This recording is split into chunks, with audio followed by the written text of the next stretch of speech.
Hello students of class 12th। तो अब इस पार्ट में हम यूनिट 5 और यूनिट 6 के जो साइंटिस्ट नेम वाले हैं नियम उनको थोड़ा समझते हैं। तो पहला अगर हम यहाँ पर देखें तो पहला हम यूनिट 5 की बात करते हैं। यूनिट 5 का नियम हमारा होता है विद्युत चुंबकीय तरंग, इलेक्ट्रोमैग्नेटिक वेव। इससे संबंधित साइंटिस्ट नेम की तो बात इसमें ज्यादा नहीं है, मैक्सवेल के नियम लिखे हुए हैं और विस्थापन धारा है। तो विस्थापन धारा का सूत्र याद कर सकते हैं। विस्थापन धारा I D is equal to, इसको डिस्प्लेसमेंट करंट बोलते हैं, डी फॉर डिस्प्लेसमेंट होता है epsilon naught D phi E upon D T. लेकिन इसमें मैक्सवेल के जो नियम है या मैक्सवेल के द्वारा ही हमें जो समीकरण हम 4 पढ़ते हैं उनको डिस्कस करेंगे। तो पहला वाला है स्थिर विद्युत में गॉस का नियम, जो कि phi E is equal to close surface integration E dot D S is equal to 1 upon epsilon Q enclosed है, जो कि आपको पता है गॉस का नियम है स्थिर विद्युत में। दूसरा phi B is equal to same ही है, बी की जगह का ई की जगह बी आ जाएगा, लेकिन इसमें चुंबकत्व में है और इसमें गॉस के नियम में कुल फ्लक्स का मान कितना होता है? शून्य होता है। तीसरा है फेराडे लेंज नियम, जिसमें minus D five B upon D T है, ये फेराडे का नियम को बताता है और दिशा के लिए यहाँ पर माइनस साइन लगाते हैं। तो ये तीसरा फेराडे लेंज नियम। और लास्ट जो है नियम वो एम्पियर मैक्सवेल नियम है या एम्पियर मैक्सवेल समीकरण है, जो B dot D L mu naught I C, ये कौन सा धारा हो गई? कंडक्शन धारा, जो कि किसी कंडक्टर में बहती है। और ये वाली जो धारा है ये कौन सी हुई बच्चों? ये वाली हुई विस्थापन धारा। तो ये 4 समीकरण हैं जो कि मैक्सवेल समीकरण के नाम से जाने जाते हैं। इसमें इस चैप्टर में बस यही साइंटिस्ट नेम वाला था, इसलिए मैंने ये 4 समीकरण आपको लिखवा दिए हैं। और चारों समीकरण अगर आप देखेंगे तो कहीं ना कहीं ये स्थिर विद्युत और चुंबकत्व से संबंधित है। और इन सबसे मिलकर ही हमें क्या पढ़ते हैं हम इस चैप्टर में? तो हम पढ़ते हैं विद्युत चुंबकीय तरंग या इलेक्ट्रोमैग्नेटिक वेव्स।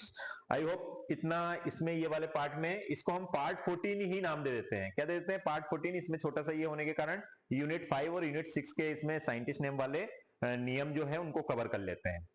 तो नेक्स्ट हम जाते हैं, है ना, पार्ट 15 ना कहकर इसको पार्ट 14 में ही कवर कर लेते हैं, unit 4 and unit 5 and unit 6। अब यूनिट 6 में अगर हम बात करें तो ऑप्टिक्स है हमारी यूनिट का नाम, जिसमें रे ऑप्टिक्स मतलब किरण प्रकाश की, तथा दूसरा क्या है? चैप्टर नंबर 10 जो है वेव ऑप्टिक्स, जिसको तरंग प्रकाशिकी बोलते हैं। इसमें हम सबसे पहले अगर नियम की बात करें तो कौन से नियम आते हैं? तो परावर्तन के नियम बहुत ही बेसिक नियम है, जो कि हमने क्लास 10th में भी पढ़े होंगे, लेकिन फिर भी हम एक बार पढ़ लेते हैं। तो इसमें 2 नियम होते हैं। एक आपतित किरण, पहला नियम आपतित किरण में जैसे मैंने यहां दिया है, ये वाली किरण को मैंने आपतित किरण बोला है। परावर्तित किरण, परावर्तित किरण कौन सी किरण होगी बेटा? ये वाली किरण को परावर्तित किरण बोला है, जिसको बीसी नेम दे दिया है। तथा अविलंब एन बी, अविलंब मैंने ये एन लिया है और ये बी है अविलंब, एक ही तल में होंगे। ये देखिए एक ही तल में तीनों दिखाई दे रहे हैं। ये समतल दर्पण मैंने बना लिया और इसमें कौन सी किरण क्या है ये भी आपको बता दी कि आपतित किरण है या परावर्तित किरण है, और ये अविलंब है, और ये समतल दर्पण है। ये नियम चाहे आपका गोलीय दर्पण हो चाहे समतल दर्पण हो, सबके लिए लागू होंगे। ओके, द्वितीय नियम भी इसी का समझते हैं परावर्तन का।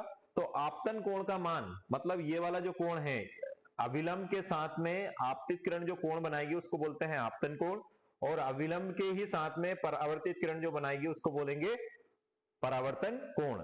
तो आपतन कोण का मान हमेशा परावर्तन कोण के मान के बराबर होगा। तो angle I is equal to angle R. तो ये हो गए हमारे परावर्तन के नियम। क्या ये नियम सिर्फ समतल दर्पण में लागू होंगे? तो नहीं, ये समतल दर्पण के साथ साथ गोलीय दर्पण में भी लागू होंगे। आगे बढ़ते हैं, चलो आप इसका चाहे तो स्क्रीनशॉट ले लीजिए। ओके, अब हम इसी कड़ी में आगे बढ़ते हैं। तो अब आते हैं अपवर्तन के नियम। चलो एक बार स्क्रीनशॉट ले लो, फिर मैं समझा दूंगा। ओके, तो अपवर्तन के भी 2 नियम हम पढ़ते हैं, जिसमें पहला है प्रथम नियम या स्नेल का नियम। ये बहुत इंपॉर्टेंट नियम है, क्योंकि जब भी हम अपवर्तन किसी भी सरफेस से अगर हम पृष्ठ से करेंगे तो उसमें ये नियम हमें यूज करना ही होगा। कॉन्सेप्ट डेरिवेशन में अपवर्तन वाले डेरिवेशन में इसी का हम यूज करते हैं। तो ये क्या होता है? तो ये साइन साइन की जो आपतन कोण की जया, यहां पर आई क्या है? आपतन कोण। तो आपतन कोण की जया, आपतन कोण की जया इसको क्या बोलते हैं? आपतन कोण की जया, कोण की ज्या, है ना, बटे ये हो जाएगा अपवर्तन कोण की ज्या का जो अनुपात होता है वो हमेशा एक नियतांक वैल्यू होती है, या इसी नियतांक को हम आगे क्या पढ़ते हैं, अपवर्तनांक पढ़ते हैं, अपवर्तनांक पढ़ेंगे, लेकिन ये इसको हम कांस्टेंट भी कह सकते हैं, नियतांक भी को बोल सकते हैं।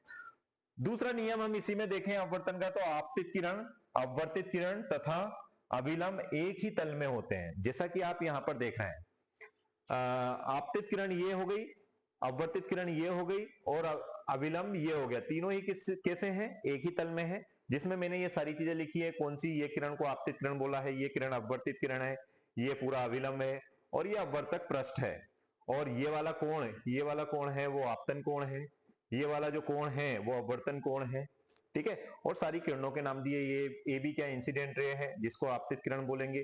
कौन से माध्यम से कौन से माध्यम में प्रकाश जा रहा है, अभी विरल माध्यम से सघन माध्यम में, तो ये अभिलंब की ओर झुक रही है, लेकिन अगर इसका उल्टा करें तो सघन से विरल में जाएगी तो अभिलंब से दूर हट जाएगी, वो एक अलग कॉन्सेप्ट आता है। बट ये भी ध्यान रखिएगा, जब प्रकाश विरल माध्यम से सघन माध्यम में जाती है तो अभिलंब की ओर झुकती है, और सघन से विरल में जाती है तो अभिलंब से दूर हटती है, क्योंकि इन दोनों के अपवर्तनांक अलग अलग होंगे। इसमें n2 का मान क्या है, बड़ा है n1 से, मतलब पहले माध्यम का अपवर्तनांक कम है लेकिन दूसरे का ज्यादा है, तो आप सेकंड का अपवर्तनांक बड़ा है फर्स्ट वाले से लिख सकते हैं। आगे बढ़ते हैं। हाइगन का द्वितीयक तरंगिकाओं का सिद्धांत एक बहुत इंपॉर्टेंट सिद्धांत में से है ना, तो इसको समझते हैं बच्चों। ये 3 पॉइंट में हम इसको समझेंगे, है ना। सेकेंडरी वेवलेट्स या सेकेंडरी वेवफ्रंट बनाने के लिए ये हाइगन साइंटिस्ट थे, उन्होंने दिया था, या हाइजन साइंटिस्ट भी बोल सकते हैं।